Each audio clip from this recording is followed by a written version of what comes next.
Welcome to question number 2, dealing with essentially deep stack poker. So first, let me go over the question. I realize that when I'm playing 100 BB effective, I'm much more confident as obviously decisions become much more easier. I've noticed that when I'm playing 200 big blinds deep, I'm a lot more cautious pre-flop, especially against other deep players who are bad lags. I tend to think about future streets and stacks and make tighter folds and lose a ton of value. What advice would you have on becoming better playing deep stack? I realize it's much harder to play deep than your standard 100 big B, but I don't know why I keep saying BB, big blinds, but I think maybe subconsciously I've made too many coolers, or I've had too many coolers in the past when I'm that deep, that maybe now I'm a little too cautious in certain spots where I know I'm missing a ton of value. Ken. Okay, great question. And playing deep stack poker is something a lot of players struggle with, and something I really had a difficult time adjusting to at first. So first, I think it's a great question that affects a lot of players whether they know it or not. Okay, so my first call out is this is more of a question that has to deal with the mindset around deep stack poker as opposed to strategy. His language is latent with like self-doubt because of past experiences. Now that being said, there are a ton of adjustments we need to make when playing deep stack poker, but I happen to know this player who just made the transition to professional, and I think he is fully capable of playing profitable in deeper games. So as I said before, this has nothing to do with strategy for now. It has to deal with mindset. All right. The final question here is what piece of advice would you have on becoming better playing deep stack? But that's not really the question. You know, he doesn't ask for any sort of advice or specific strategy. This is not Blake, I'm having trouble playing mid pairs and raise pots when I'm out of position and 200 deep. This question could be summed up as, Blake, I'm scared to play deep stack because there's more money on the table and I'm afraid I will lose it because in the past that has happened. What should I do kind of question? I don't know. That's really what's being asked here if we cut to the chase. And there's a couple things. So first, it's really good that he has the level of insight to see that this is affecting his game. It shows great self-awareness, but it ultimately is something that needs to be addressed, especially in deeper games. The best way I can describe this apprehensive playing style is sort of like if you're about to go over a ramp, or some ramp of some sort, like you're snowboarding, and then you start to get closer to the ramp and you start to question yourself. So you're like, all right, let me slow down a little bit, let me hesitate, and then all of a sudden, bam, your face is in the middle of the snow.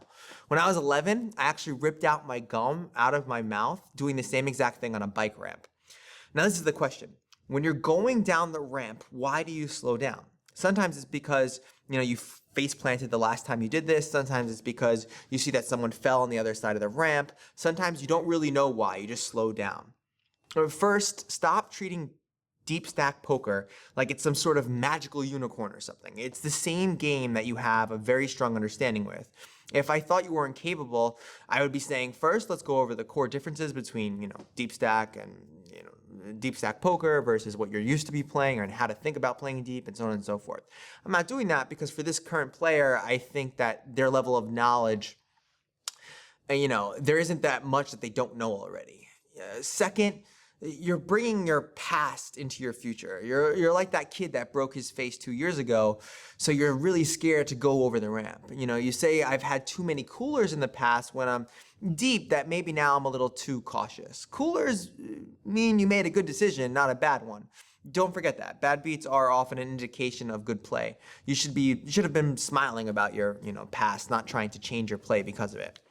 Third, explore your relationship with money and bankroll whenever you have these issues. Can you afford to lose? I mean, I think your bankroll is at like 40K right now. So if you're talking about 1%, that is 1% of your roll, which really isn't that much. Now, if you're talking about 5 deep stack at a 510 level, shoot yourself or even sitting down at the table because it's just a much larger percentage of your roll. Before going into the game, you really need to look at your situation rationally and understand that you can and probably should be playing those stakes. Fourth, you need to shift the mentality surrounding deep stack games. I can lose my entire stack to I get their entire stack. Don't forget that while you can lose a lot playing deep, you can also really win a lot. And if you're really playing with bad lags, there's way more value in ultimately playing deep.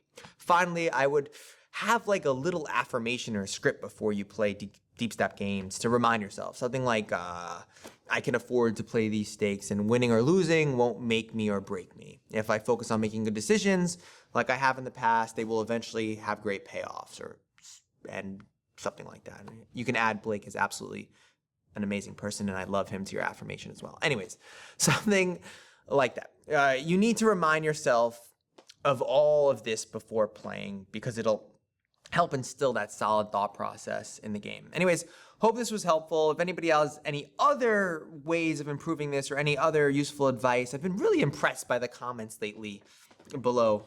I mean, it's just, you guys know what you're doing. Some of you do. Some people have no clue what they're doing. But some of the comments are really, really, really useful. And if you have any suggestions as well or any things that you think I should have went over that I didn't go over, go below. Also, if you have a question, please ask a question below.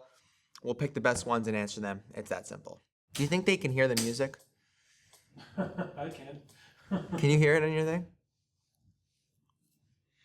I wonder how our members... I wonder, we can tell all our school cars people that like we are next to one of the loudest gay bars in New York City. We have our office, and we have a gay bar to our left, and we have the strip club to the right. It's the best block ever. It's like if anything you want, it's on our block. Welcome to New York. Welcome to New York, yeah.